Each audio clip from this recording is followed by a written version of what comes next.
तो बच्चों, हम लोग आज एक हिंदी का पहला सा पॉइंट मतलब पढ़ने वाले हिंदी। और आज से स्टार्ट करेंगे हिंदी। एक एक छोटा छोटा पॉइंट पढ़ते हुए सीखेंगे।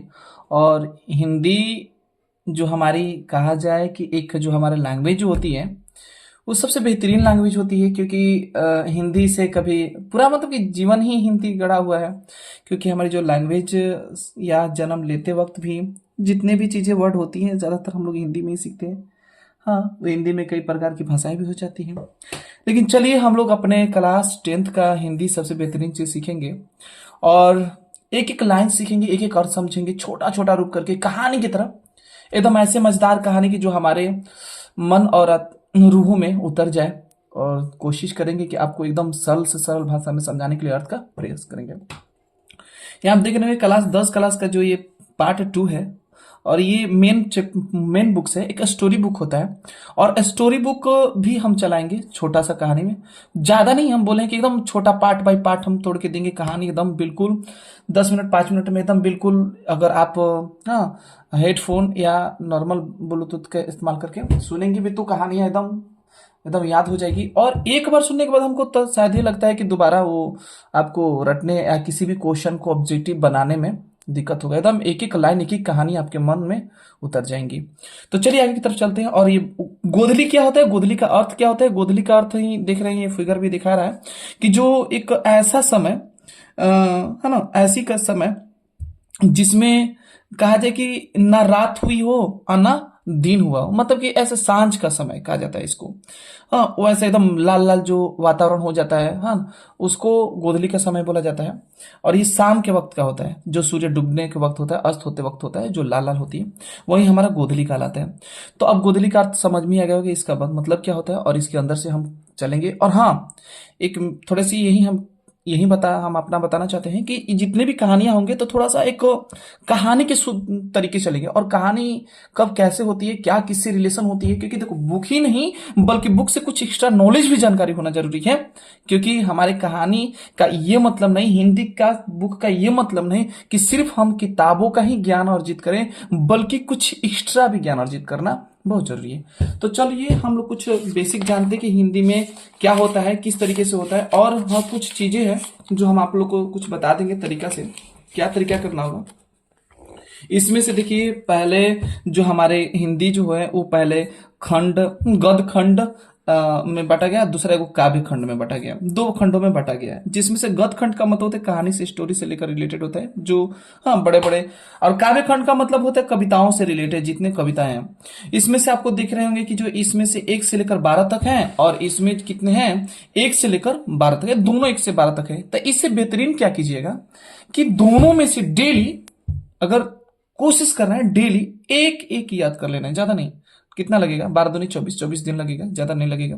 और हाँ, याद कैसे करना कि भीमराव अंबेडकर जो है श्रम विभाजन और जाति प्रथा जो कोष्ठ में निबंध, इसकी विद्या है। और याद कर लें, बस एक एक करके याद करना, इससे ज्यादा नहीं करना है। और हम पहले कोशिश करेंगे कि जितना से ज्यादा हो सके कि पहले एक एक कहानी स्टोरी करेंगे, तो और रिवीजन और मजबूती के साथ होगा। तो चलिए हम लोग सबसे पहले चलेंगे क्या, गुरु नानक, जिसमें से लिखा गया है, क्या लिखा है कि राम बिनु बिरथि जगी जन्मा, जो नर दुख में दुख नहीं माने।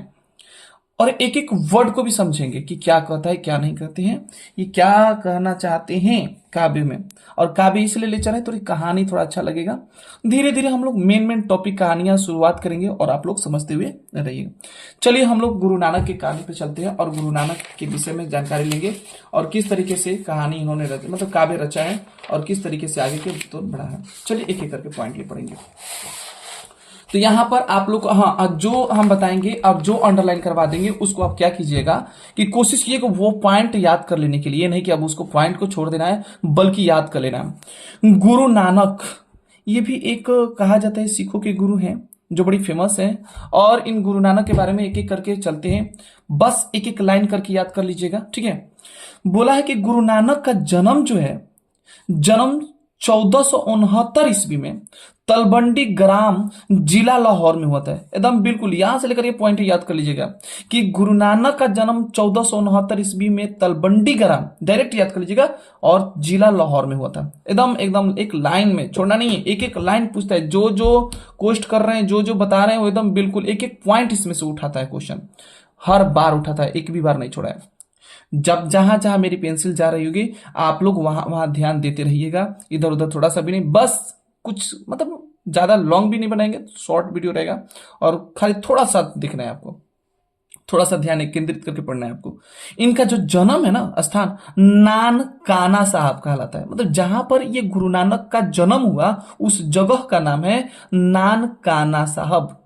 हाँ, नानकाना साहब, जो अब फिलहाल में पाकिस्तान में पड़ता है ना, पाकिस्तान में पड़ता है। और इनके जो पिता का नाम है ना कालू चंद खत्री, हाँ, कालू चंद्र खत्री, और माँ का नाम जो है तृप्ता देवी। माँ का जो नाम है वो तृप्ता देवी है। चलिए आगे बात करते हैं। और इनकी पत्नी, वाइफ, उनकी सुलक्षणी नाम है। क्या नाम है? सुलक्षणी नाम है। इनके पिता ने इन्हें व्यवसाय में लगाने का बहुत उद्यम किया, मतलब बहुत प्रयास किया।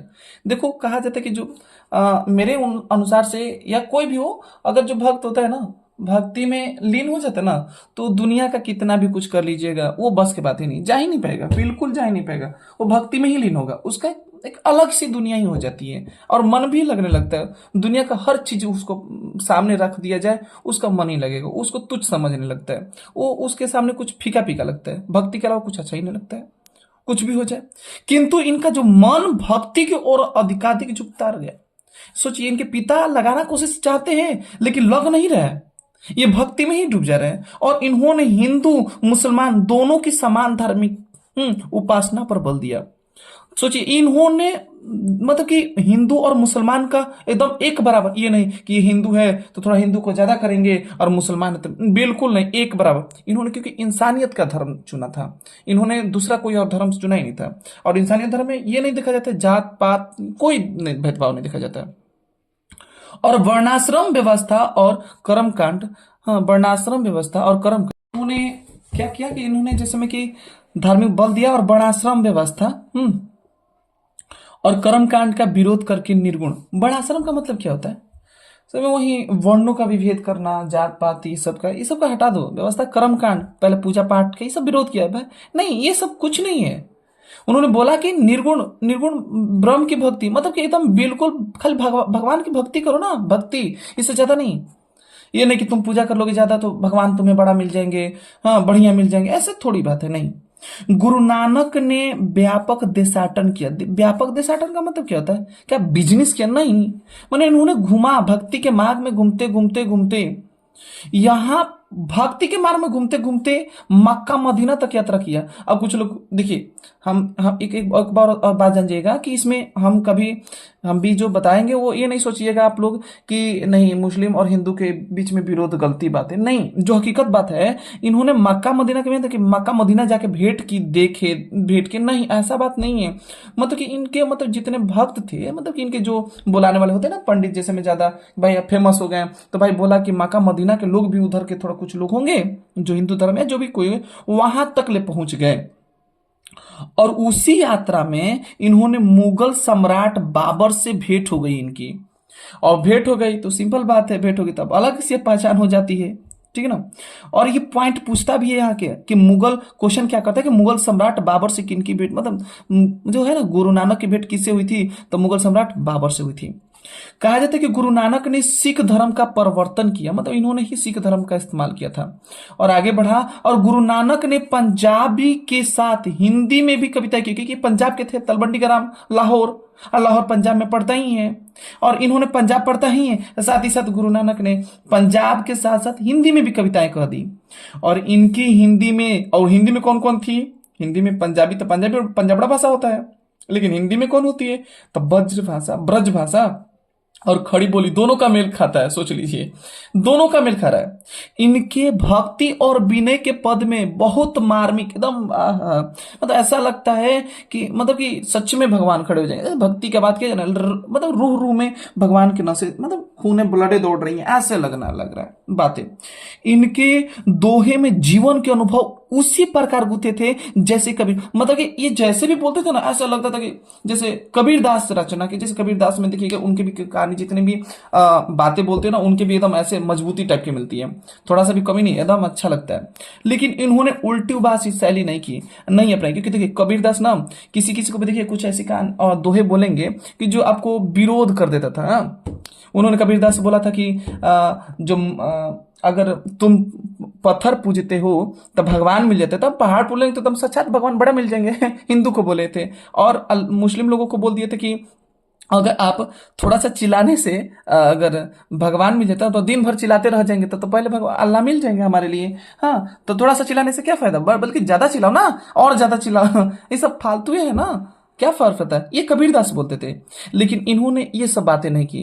भाई जिनका जो मन है कुछ भी करो, लेकिन जब तक से सच्चे दिल से भगवान की अगर नहीं आप उपासना करते हैं, नहीं जप नाम जप करते हैं, तब तक से आपका कोई फायदा नहीं है। हाँ, लेकिन इन्होंने पता है क्या सबसे बेहतरीन बातें बोला, हमको भी ये बहुत अच्छा लगता है कि इनके उपदेशों के अंतर्गत गुरु की महिमा महता, कि गुरु की पावर क्या है, महता पावर क्या है, गुरु का मतलब क्या है। हाँ, जैसे मैं आप पढ़ेगा ना कि कबीरदास ने बोला था गुरु गोविंद दो खड़े काकू लागू पाए, तो उसी तरीके से ये इनमें भी, इन्होंने भी, गुरु कबीरदास ने भी बताया था और इन्होंने भी बताया था संसार की क्षण भंगुरता, ये पॉइंट पूछता है कि गुरु की महत्ता और संसार की क्षण भंगुरता, ब्रह्म की सर्वशक्तिमता, ब्रह्म मतलब क्या है, भगवान, भगवान की सर्व शक्तिमता, और क्या बोले हैं, नाम जप की महिमा, सबसे बेहतरीन यही है, नाम जप की महिमा बहुत ज्यादा फेमस है, ईश्वर की सर्वव्यापकता आदि बातें मिलती हैं। इनकी रचनाओं का संग्रह जो है, सिखों के पांचवें गुरु, यहां पॉइंट बड़ी याद कर लेना, गुरु अर्जुन देव, ये सिखों के, ये प्रथम हो गए थे, सिखों के पांचवें गुरु जो थे गुरु अर्जुन देव थे, और सन 1604 ईस्वी में जो किया था। और कौन सा बुक लिखा था, गुरु ग्रंथ साहिब। कौन लिखे थे, तो आपको पांचवें गुरु कौन, गुरु गुरु अर्जुन देव, किस ईस्वी को, तो 1604 ईस्वी को। गुरु नानक की जो रचनाएं थी फेमस, बहुत फेमस, इसको छोड़िएगा मत, बिल्कुल छोड़िएगा मत। कौन कौन, जपू जी, आशा दीवार, रहीरास और सोहिला, ये लिखे थे। कहते हैं कि सन 1539 ईस्वी में ये जब इनकी डेथ हुई थी ना, मरे, तो उस समय मरते हुए वाह गुरु बोले थे। देखिएगा ना कभी कभी जी पंजाबड़ा जितना फिल्म देखिएगा ना, तो उस फिल्म में वाह गुरु बहुत ज्यादा इस्तेमाल की जाती है। हाँ, तो ये भी अपने गुरु का मतलब वाह गुरु नाम करके मर गए। आज बहुत से ज्यादा पंजाबड़े लोगों में ना बहुत ज्यादा इस्तेमाल करते हैं, इनके गुरु हैं। और हुए अपने प्राण त्याग, जैसे हम लोग हे राम, हाँ, महात्मा गांधी मरे थे तो हे राम बोले थे। और कुछ बहुत लोग मरते हैं तो मतलब कि जैसे जय श्री राम, रावण मरा था तो जय श्री राम बोला था, उसी प्रकार अपने अपने दिल के जैसे निकल जाए। बोला गया कि निर्गुण निराकार, निराकार का मतलब जिनका आकार कोई नहीं है, ईश्वर के उपासक। सच बोला जाए तो भगवान का कोई आकार होता है, जब ब्रह्म है, पर ब्रह्म, तो उनका अनंत आकार है, एक आकार हो ही नहीं सकता। और जो एक आकार का अगर भगवान हो गया तो भगवान कहां से हो जाएगा। ईश्वर के उपासक गुरु नानक हिंदी की निर्गुण भक्ति धारा, ये पॉइंट बहुत ज्यादा पूछता है, निर्गुण भक्ति धारा के एक प्रमुख कवि थे। पंजाबी मिश्रित ब्रज भाषा में रचित इनके पद सरल और सच्चे हृदय की भक्ति भावना में डूबे उद्गार है। इतना भक्ति भाव में डूबे थे, बारे मत पूछिए, सुनते सुनते इनकी कहानियों में एकदम लगता था कि मानो की जान निकल आ जाएंगे, एकदम शरीर में भक्ति का भावनाएं दौड़ने लगेगी। इन पदों में कबीर की तरह प्रखर सामाजिक विद्रोह भावना भले ही ना दिखाई दे, बोले ना कि कबीर की तरह उल्टी उबासी नहीं करते थे, लड़ाई झगड़ा बात नहीं करते थे, किंतु धर्म उपासना के कर्म कांड मूलक सांप्रदायिक स्वरूप की आलोचना तथा सामाजिक भेदभाव के स्थान पर प्रेम के आधार का सहज सद्भाव की प्रतिष्ठा दिखलाई पड़ती। इन्होंने डायरेक्ट मतलब कि सद्भावना का, प्रेम है ना, प्रेम की सद्भावना का बहुत ज्यादा इस्तेमाल किया। नानक के पद वास्तव में प्रेम और भक्ति के प्रभावशाली मधुर गीत है। यहां नानक के ऐसे दो महत्वपूर्ण पद प्रस्तुत हैं, ये नानक के ना दो पद। प्रथम पद बाहरी वेशभूषा, इन्होंने प्रथम पद में क्या बोला है ना, जैसे में यहाँ पर आप देखिएगा, ये देख लीजिए थोड़ा सा, यहाँ पर हम दिखला देते हैं, जैसे में कि राम नाम बिनु बिरथे जगी जन्मा, और इसमें से देखिएगा कि दंड कमंडल सिखा धोती तो नहीं, मतलब इन्होंने बोला था कि बहुत बेहतरीन तरीके से समझा कि मतलब और दंड कमंडल क्या ले लेने से आप भगवान थोड़ी बन जाएंगे, बहुत से ऐसे लोग होते हैं कि त्रिशूल ले लेते हैं तो अपने को खुद को शिव समझ लेते हैं, गादा ले लेते हैं तो हनुमानी जी समझ लेते हैं। देखिएगा बहुत से शॉर्ट वीडियो में आपको मिलता होगा कि बहुत से कि शरीर पे एकदम डायरेक्ट, हाँ, क्या करते रहते हैं, गादा हनुमान जी मुंह लाल करके मुंह फुला के और गादा ले लेते हैं, का तो पता चला कि एकदम डायरेक्ट हनुमान जी शरीर पे आ गए हैं। हाँ, हम किसी धर्म से, ये धर्म के विरोध भी नहीं है, रियलिटी वो नहीं है। आपको हकीकत ये जानिए कि जिन व्यक्तियों के शरीर में इतने दुनिया का ऊर्जा प्रचंड है, सोचिए कि इंसान के शरीर में कैसे वो उतना ऊर्जा आ सकती है। सच आपको शायद पता नहीं होगा, बड़े बड़े ऋषि महर्षियों के पास जाइएगा, इतने भगवान की एक छोटी सी, एक तिल सी मात्रा, समझिए कि धूल के कण समझ जाइए कि अगर आपके बॉडी से टच हो जाएगी ना, आपसे वो बर्दाश्त नहीं होगा, आपका शरीर फट जाएगी। हाँ, आप कहानी देखिएगा, जैसे में एक थावे मंदिर का होता है, ध्यानु भक्त जी, इन्होंने खुद माँ ध्यानु का, माँ का जब बुलाया था ना, तो उनके शरीर से फट के, मतलब कहानी सुनिएगा, उसका बहुत रोचक कहानी है, और फट के आए थे, जिसके फट गया था शरीर। आपको शायद पता नहीं, बड़े बड़े ऋषि महर्षियों के अगर आप थोड़ा सा भी अगर प्रचंड ताकत वाले होंगे ना, उनके अगर पैर छुइएगा ना तो आपके शरीर गनगना जाएंगे, इतनी पावर ताकत होती है। सोचिए इतनी ताकत, तो सोचिए भगवान में हमारे में बहुत अंतर होती है, भगवान में और हम लोगों में बहुत अंतर होती है। ऐसे कैसे, कोई सा सा कैसे लेगा। बहुत से ऐसे सीरियल अब छोटा छोटा देखिएगा ना, सीरियल बहुत अच्छा अच्छा खासा दिखाई देता है। अतः मिलाइएगा ना तो आपको बहुत बेहतरीन समझ में आएगा। ये नहीं कि फालतू बातें होती हैं, लोग कभी कभी क्या होते हैं ना, कुछ ऐसी चीजें होती है ना कि कोई व्यक्ति समझ नहीं पाता है और उसी को, मतलब किसी के कहने कहने कहावे पर चलते हुए आगे बढ़ता है, जबकि वैसा है नहीं रियलिटी। चलिए आगे बात करते हैं। इसमें क्या होता है, प्रथम पद बारी वेशभूषा पूजा पाठ कर्म कांड के स्थान पर सरल सच्चे हृदय से। देखिए पूजा जब तब से नहीं होना चाहिए। कभी रविदास जी की कहानी सुनिएगा, वो पूजा नहीं बल्कि दिल से राम का नाम जप करते थे, कीर्तन पर बल दिया देते थे, और क्योंकि राम नाम जो है ना, कीर्तन की सच्ची अस्थाई शांति देकर व्यक्ति को इस दुखमय जीवन के पार पहुंचा पाता है। अब देखिए यहां तक प्रथम पद हो गया। अब चलिए द्वितीय पद में क्या बोला, द्वितीय पद बोला कि सुख दुख के एक समान है। सुख दुख तो हर इंसान के लिए होना चाहिए। लाइफ में अगर सुख दुख ना हो तो वो जिंदगी ही कैसा। अरे दुख नहीं आएगा तो सुख का एहसास कैसे होगा। सबसे बेहतरीन पता है, अगर हमारे लाइफ अगर जीवन सिखाती है ना, तो सबसे बेहतरीन दुख ही सिखाता है। कौन किस औकात में है, आपका कौन साथ देने वाला है, तो वो कोई और नहीं, हमारा सबसे बेहतरीन। मानो या ना मानो, सभी लोग, यहां तक हम लोग भी घबरा जाते हैं कि दुख आता है तो बाप रे बाप क्या होता है, छोड़ दो, अरे हे प्रभु दुख जल्दी हटाओ। आज सुख होता है तब आह क्या बात है। नहीं, सच बताएं, दुख ही हमारा जीवन का सबसे कुंजी होती है, एक रास्ता होता है, एक कहा जाए हमारे लिए पथ का एक नया सा कड़ी होती है, जिसे हमें बहुत बेहतरीन सिखाने का काम करता है। अगर दुख किसी के जीवन में ना है ना, तो हमको शायद लगता है कि उसके मानसिक विकार, मतलब मानसिक विचारें बढ़ोतरी करेगी, जहां है वहीं के वहीं रह जाएगा।